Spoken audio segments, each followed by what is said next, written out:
Hi, I'm Rick. Welcome to Elbow Shots. Today I'm going to show you how I did this straight countertop. It's about 11 feet long.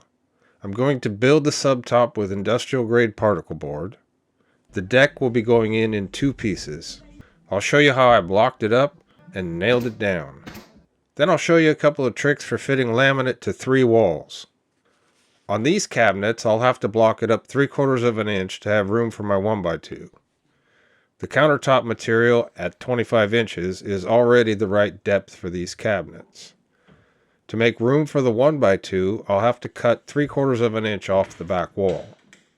So I'll use the 1x2 to mark my cut all along the back wall. I'm going to have to put a ledger on the back wall here so the top won't sag away from the backsplash. I have this 5-foot piece which won't work coming off this wall. Let's try it on the other end. I also have a full 8-foot piece which comes to this line. Obviously we're not going to put the seam directly over an opening. There's a rib in the cabinet here. That is a good place for a joint. From the left end wall I have 76 1/8. I butt the end against the wall and scribe it in. Then I mark the silhouette of the factory edge onto piece number 2. Make sure the front edge is in alignment. Now to mark out the sink. First, find the center of the sink cabinet, then mark the center line on the countertop. There are a lot of lines, arrows, and words on this template, but this is the number we're looking for. The cutout size is 24.5. That's 12.25 from the center line to the sink clamp rail. I like to square my lines with the front edge of the countertop for consistency. This helps keep the sink square. 1.5 inches off the back wall is a natural distance for me. That's how close my saw will cut, and that's also the size of this leg of my square. And then I measure from there to the front edge of the cutout. To minimize dust in the kitchen, I bin my straight cuts outside. Before the corners are cut, it can still be carried a short distance.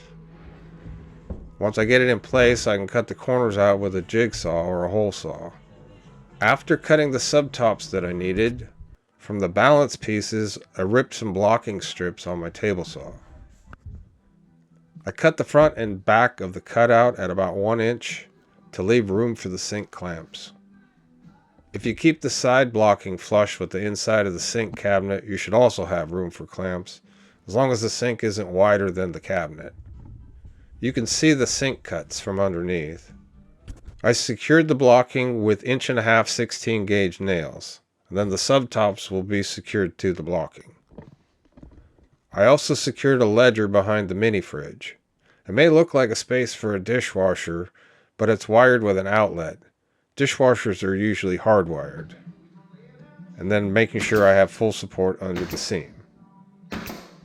Using 1.5 inch 16 gauge nails every 6 to 8 inches, I secure the subtop. With the decks done, it's time to put on the 1x2. Apply a continuous bead of carpenter's glue where it will make contact with the deck. I got a 12-foot 1x2 so I could install it in one piece. I cut it about 1/8 of an inch short so I wouldn't scar up the walls when fitting it. Then I could just center the 1x2 and split the difference on the gaps on each end. After I get the first nail in, I put a tack in the other end just to keep it on plane, and then I can come back and nail it in place. This 1x2 has square edges, so I'm setting it flush. These are the same 1.5 inch 16 gauge nails at the same 6 to 8 inch spacing. Alright, with that part done, let's finish the sink cutout. Before I cut the corners, I'm going to angle in 4 nails, 2 on each side, to support the cutout to make it easier to finish the cuts and to keep it from dropping down on the plumbing below. This calls for 1/2 inch radius on all 4 corners, which translates to a 1 inch hole saw. Sometimes with a smaller hole saw, the plug will delaminate and clog it. To finish the hole, it's best to clear it now. If you don't, the plug will work its way up into the hole saw. You want to clear it each time. The higher up they go, the tougher they are to remove. Then cut the other 3 corners and lift out the piece. That snapping sound means I didn't get something cut all the way. No worries, it's easy enough to clean up with a utility knife. The dry fit of the sink looks good. Let's put some laminate on. More often than not, I work in low light conditions. Sometimes I can't clearly see what I'm working on, so I have to fit by feel. With this self edge, by tipping it out at the top and the bottom, I can feel that the top is loose and the bottom is tight. So I can file a little off the bottom until the top is in contact. It's just a little fit by feel. Now I have long arms, but they're not able to stretch out 12 feet. So I butt the left end of the wall, then I work my way to the other end, clamping the laminate to the countertop firmly with my hands as I go. Near the end, I make a mark on the countertop and match that mark on the self edge. I only marked the dark top edge of the laminate, so I'm going to make it more visible so I can see what the heck I'm doing. When I butt this end up to the wall, I can see the distance between the marks is how much to trim off. You can get a nice set of pencil dividers, or you can use a cheap elementary school compass like this one. Set one leg on each mark, and now you have the exact amount to trim off.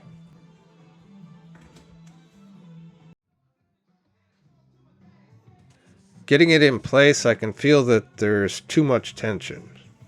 Like I did on the other end, I can feel that the tension is on the top. I clean it up with a file until my marks line up. I know that everything to the left of the line fits. Now so does everything to the right. Before I glue the self edge on, I want to scrape off the excess glue. This 1x2 is squared, so I set it flush, but I still like to blend the edge with a file. Now to fit the deck.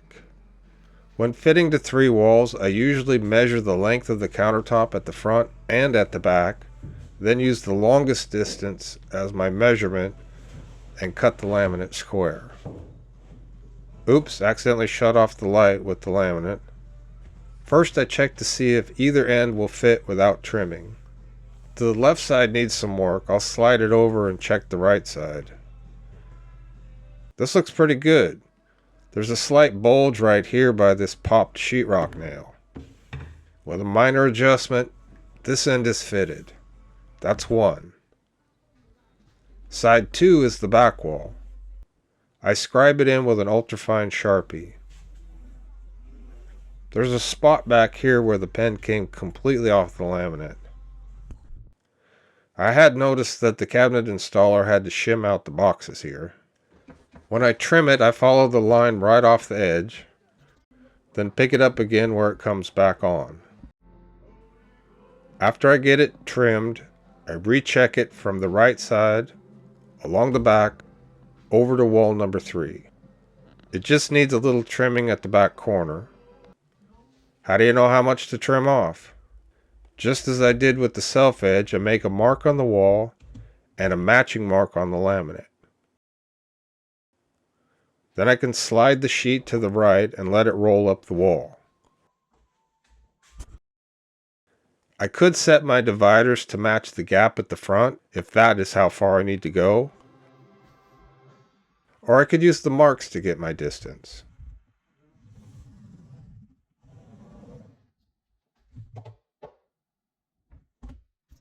This laminate is so dark that I'm going to remark it with a pen. After I get it marked, I can trim it off. With the top fit, I'm ready to glue it on. For more professional tips on laminate installation, click here. Thank you for watching. Please like, share, and subscribe to keep these videos coming. It really does help. Oh yeah! Check out my other videos on installing subtops here.